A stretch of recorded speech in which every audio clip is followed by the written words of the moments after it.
Hello everyone, this is Kat, and I've got my wonderful husband filming for me.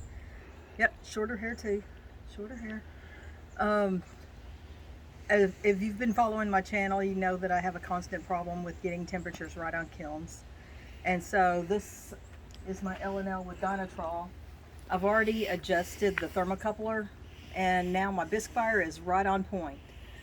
But the cones all flatten out totally on the glaze fire, so there's a problem with the glaze fire. So I was going through a lot of the different channels or different Facebook groups, and it was suggested I do a cone offset.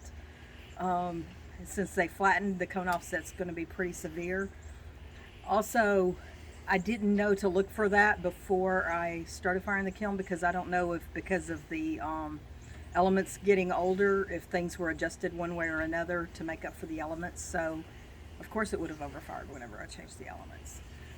Anyway, we're gonna focus in on this, and I'm going to change it.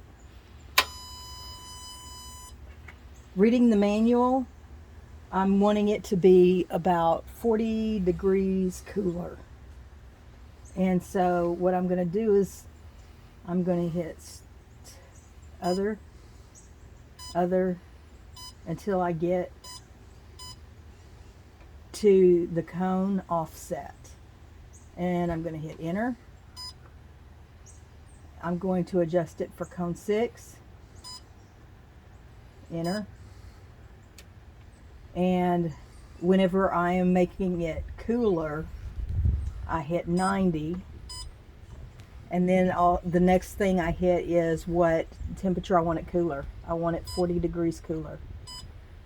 Which I know that sounds like a lot and it makes me nervous, but I'd rather underfire than overfire right now. Enter.